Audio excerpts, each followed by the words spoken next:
الحاقہ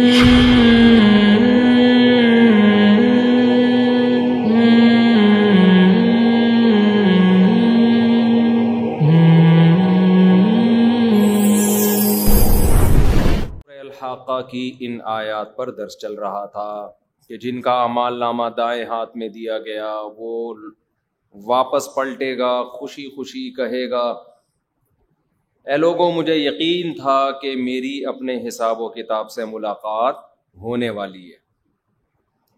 اللہ کہتے ہیں ایسی زندگی دوں گا کہ زندگی اس سے خوش ہوگی، یعنی زندگی اس کی ہر خواہش پوری کرے گی۔ فی جنت عالیۃ، بہت بڑے بڑے اونچے اونچے باغات، قطوفہا دانیہ، جس کے پھل زمین کی طرف جھکے ہوئے ہوں گے۔ کلوا واشربوا ہنیئا، اور اللہ سے کہا جائے گا، اللہ اس سے کہیں گے کھاؤ بھی اور پیو بھی، ہنیئا رج کے، خوشی خوشی کھاؤ۔ بما اسلفتم فی الایام الخالیہ، تم نے گزرے ہوئے ایام میں جو کام کیے ہیں نا وہ اللہ کو اتنے پسند آئے ہیں کہ ان کا بدلہ اللہ تمہیں دے رہا ہے۔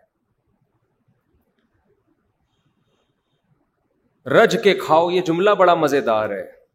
آج ہم جب کھاتے ہیں نا رج کے نہیں کھاتے، خوف ہوتا ہے پیٹ نہ پھٹ جائے، توند نہ نکل جائے، شوگر لیول نہ اوپر چلا جائے، اور کھانے کے بعد ایک وقت آتا ہے کہ انسان خود خوف زدہ ہونے لگتا ہے کہ اب کھا تو لیا ہے، اب آگے انجام پتہ نہیں کیا ہوگا اس کا۔ صرف ایک کھانے کی لذت اتنی لذیذ ہے، شدید بھوک کے وقت کھانا، شدید پیاس کے وقت پانی، یہی ایک ایسی لذت ہے کہ جنت میں اللہ نے کچھ اور نہ رکھا ہوتا، صرف یہی لذت رکھی ہوتی تو یہی جنت پر ایمان لانے والوں کے لیے کافی ہوتی کہ ان سے گناہ چھڑوا دے۔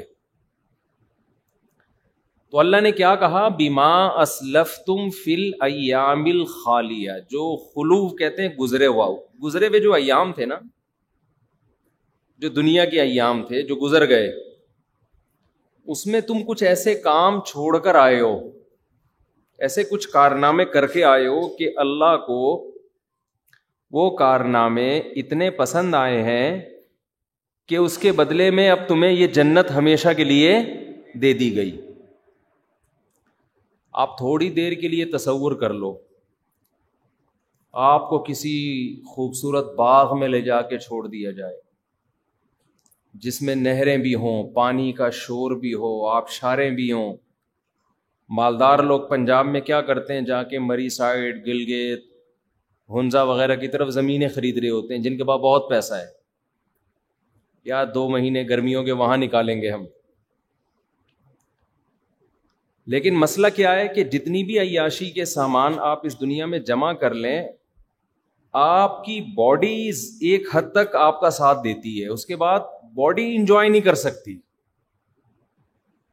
کتنے پراٹھے کھا لو گے آپ، کتنے پھل کھا لو گے، شادیاں کتنی کر لو گے۔ ایک وقت آئے گا آپ کہو گے مفتی صاحب شادی کے علاوہ کوئی اور ٹاپک بتاؤ یار۔ انسان کے جو جسم ہے نا اس میں خواہشات کو پورا کرنے کی صلاحیت محدود ہے۔ تبھی تو آپ دیکھیں یہاں جو بہت زیادہ مالدار ہوتے ہیں کوئی زیادہ عیاشیوں میں تھوڑی ہوتے ہیں، وہ لوگ یہ سمجھتے ہیں کہ جو کروڑ پتی لوگ ہیں نا یہ بہت عیاشی کر رہے ہیں، کوئی بہت نہیں کر رہے ہوتے، کیونکہ زبان ان کے پاس وہی ہے، ایک زبان ہے جس میں کتنے ٹیسٹ کر لیں گے وہ، بلکہ یہ عیاشی کم کر رہے ہوتے ہیں، ان کو بھوک لگتی نہیں ہے پہلے ہی کھا لیتے ہیں۔ یہ نہیں یہی بات میرا خیال ہے، بھوک کے وقت دال کے ساتھ روٹی میں جو لذت ہے نا وہ بغیر بھوک کے پیزا کھانے میں نہیں ہے۔ اور یہ جو نیچرل لذتیں ہیں نا ان کا کوئی آلٹرنیٹ دنیا میں نہیں ہے۔ ایک آدمی کو آپ لینڈ کروزر دے دیں، صبح شام اس میں گھوما کرے وہ، لیکن اس کو بھوک لگنا بند ہو جائے، وہ کہے گا مجھ سے میری لینڈ کروزر لے لو، V8 لے لو اور اپنا پیٹ مجھے دے دو کہ اس میں بھوک لگا کرے مجھے۔ ابھی آپ لوگ کو میرا خیال ہے بھوک لگ نہیں رہی، مجھے لگ رہی ہے، آپ لوگ کو یہ مثال زیادہ سمجھ میں نہیں آ رہی, مجھے آ رہی ہے, بلکہ ہو سکتا ہے دے ہی اسی وجہ سے رہا ہوں میں. شدید پیاس کے وقت پانی میں جو لذت ہے, دولت مند آدمی کو وہ جوسز میں وہ لذت محسوس نہیں ہوتی. تو دنیا میں جو لذتیں اور عیاشیاں ہیں نا, جو مالدار لوگ جن کو کروڑ پتی لوگوں سمجھتے ہیں بہت عیاشی کر رہے ہیں, یہ دماغ سے نکال دو, کچھ بھی نہیں کر رہے یہ, سمجھ رہے کوئی. اور یہ جو گاڑیوں کے مزے ہیں نا 2-4 دن کے ہوتے ہیں, اس کے بعد وہ بھی رکشا ہی لگنے لگتی ہے. کوئی اتنی لفٹ کرانے کی ضرورت نہیں ہے اس دنیا کو. وجہ کیا ہے؟ ایک تو اس لذت کے آپ فوراً عادی ہو جاتے ہو چند دنوں میں, بہت جلدی عادت پڑ جاتی ہے اس کی. اس سے اوپر کی چیز ملے گی تو اب خوشی ہوگی, اب اس پہ نہیں ہوتی خوشی انسان. اب میں کتنے دن سے پراٹھا کھا رہا ہوں, میں کہہ رہا ہوں یار کوئی نئی چیز ایجاد کرو یار, صبح ناشتے میں کچھ اور ایجاد کر لیں سائنسدان. اب تک میرے ذہن میں پراٹھے سے اچھی کوئی چیز وجود میں آئی نہیں. اب کیا کریں, اب کھا رہے ہیں, ٹھیک ہے نا. تو انسان کو عادت ہو جاتی ہے. دنیا میں دیکھو کھانے پینے کی درجنوں قسمیں ہیں, لیکن پیٹ آپ کا وہ اس کا سائز اتنا ہی ہے. لوگ بوفے میں جاتے ہیں نا کہ یار 20 قسم کے کھانے ہیں, کتنی عیاشی ہوگی, کوئی خاص عیاشی نہیں ہوتی. وہی آپ کی لذت کا ایک ڈش جو آپ کو دل چاہ رہا ہو کھانے کا, وہ آپ کے سامنے آ جائے, اس میں بھی وہی مزہ ہے جو 20 قسم کی چیزوں میں, ایک نوالا وہاں سے, ایک نوالا وہاں سے, ایک نوالا وہاں سے. حالانکہ خرچہ اس پہ کئی گنا زیادہ ہو گیا, مگر لذت اتنی ہی ہے جتنی ایک ڈش جس کھانے کا آپ کا دل کر رہا تھا. تو اس لیے دنیا میں عیاشی عملاً ممکن ہے ہی نہیں. گناہ کر کے خام خام انسان ٹینشن پال لیتا ہے. لوگ سمجھتے ہیں نا جو نائٹ کلبوں میں جاتے ہیں, شرابیں پیتے ہیں, کیا عیاشی کی زندگی ہے. او بھائی یہ پہلی دفعہ تو ان کو لذت آتی ہے, اس کے بعد وہ یوز ٹو ہو جاتے ہیں, پھر تھوڑی وہ مزہ آتا ہے ان کو. پھر آپ اور وہ برابر ہیں, پھر وہ اور آپ کیا ہیں, بلکہ ان کے لیے ایک الگ ٹینشن کہ اب ان کا معیار اونچا ہو چکا ہوتا ہے. اب ان کو روزانہ وہ چیزیں چاہیے, نہیں ملے گی تو وہ ٹینشن میں جائے گا, آپ نہیں جاؤ گے ٹینشن میں. میں سمجھا پا رہا ہوں اپنی بات؟ دیکھو ایک غریب آدمی, میں اکثر ایک بیان میں مثال دیا کرتا تھا, بہت دن ہو گئے نہیں دی, دوبارہ دے دیتا ہوں. میرے والد صاحب نا ہمارے گھر میں صحن ڈال رہے تھے. اب لوگ مجھے کہتے ہیں قرآن حدیث سے ہٹ جاتے ہو. یار یہ ہٹ نہیں رہا, میں قرآن حدیث ہی کو سمجھانے کے لیے, قرآن میں بھی تو بہت ساری مثالیں ہیں نا, قرآن میں مثالیں کم ہے کیا؟ قرآن مثالیں دیتا تھا, مچھر کی مثال, مکھی کی مثال. تو مشرکین کہتے تھے یہ اللہ کا کلام ہے, اور اللہ باتیں کس کی کر رہا ہے؟ مچھر اور مکھی کی باتیں کر رہا ہے. تو اللہ نے قرآن میں کیا نازل کیا؟ ان اللہ لا یستحی ان یضرب مثلا ما بعوضۃ فما فوقها. اللہ مچھر کی مثال, بلکہ اس سے بھی کم درجے کی مثال بیان کرنے سے اللہ کو عار نہیں آتی ہے, اس لیے کہ مثال پرفیکٹ ہے. تو مچھر بھی نہیں بنا سکتے. تو اس پہ نا بعض لوگ جو جن کی مینٹل لیول نہیں ہے نا, وہ کیا کہتے ہیں کہ یار یہ مفتی صاحب دیکھو مچھر مکھی اور یہ پراٹھے اور مرغی کے انڈے اور مور کے بچے اور پتہ نہیں مور کے پر, یہ کیا ہے؟ ہم تو قرآن حدیث سننے کے لیے آئے ہیں. اچھا دجال, مہدی, قیامت کی علامتیں, یہ ٹاپک چھیڑ دو, لوگ بڑے ایک دم یار یہ نالج ہے بھائی. غزوہ ہند, دجال, خراسان کا لشکر, اور 2025 میں دجال, یہ 2026 میں علامتیں. ایک دم لوگ کہتے ہیں بندے کے پاس کیا ہے؟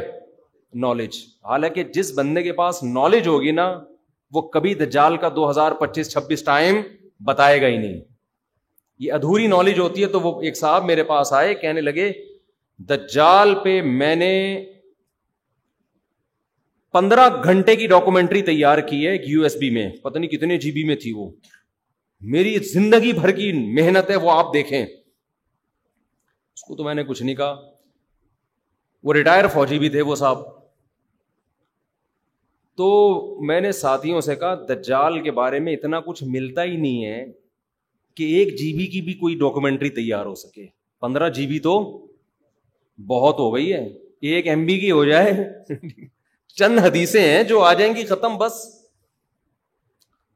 لیکن لوگوں کو پریکٹیکل لائف سے تعلق نہیں ہے.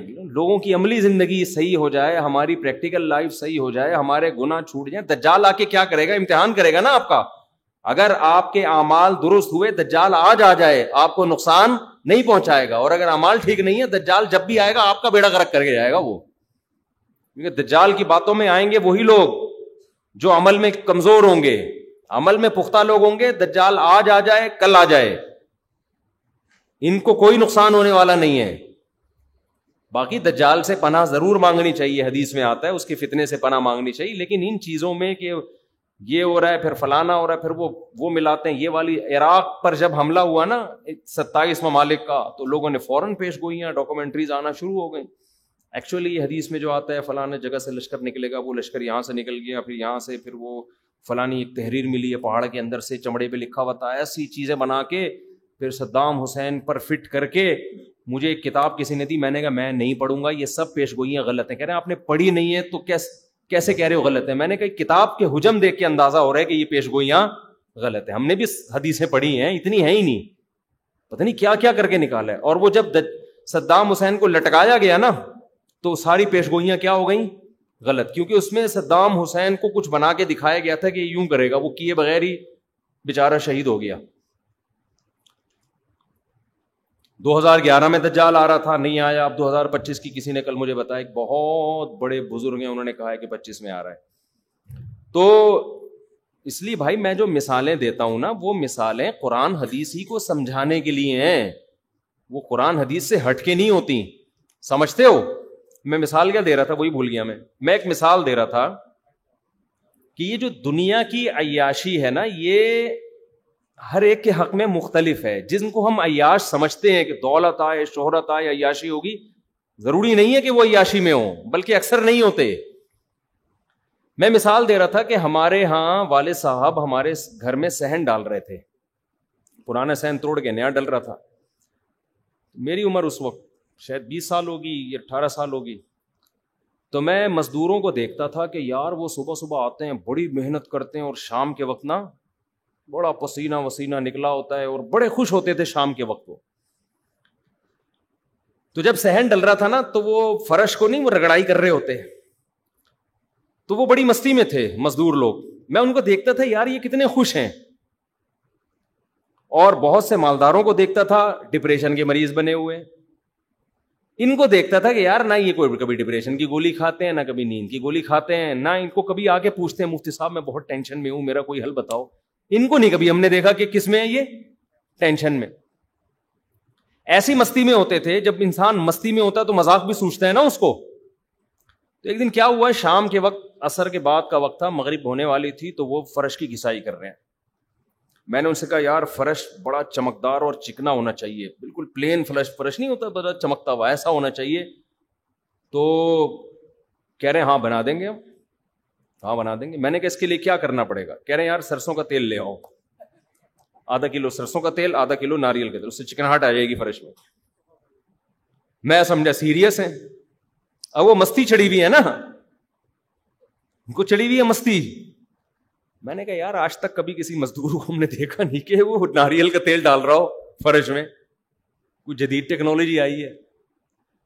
میں نے پوچھا یار یہ کیسے, یعنی اس کو فرش میں چکناہٹ کیسے آئے گی؟ پلین جو فرش ہوتا ہے نا, پاؤں پھسلتے ہیں جس میں ذرا اچھا لگتا ہے وہ.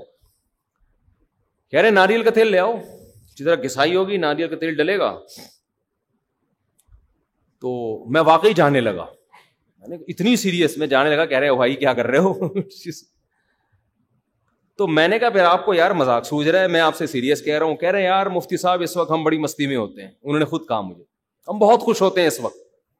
اچھا سوری مفتی صاحب تو نہیں مجھے اس وقت کہتے تھے, ویسے ہی مولوی صاحب یا کچھ بھی نام لے لیا ہوگا, مجھے یاد نہیں کیا کہا. انہوں نے کہا ہم بڑی مستی میں ہوتے ہیں اس وقت.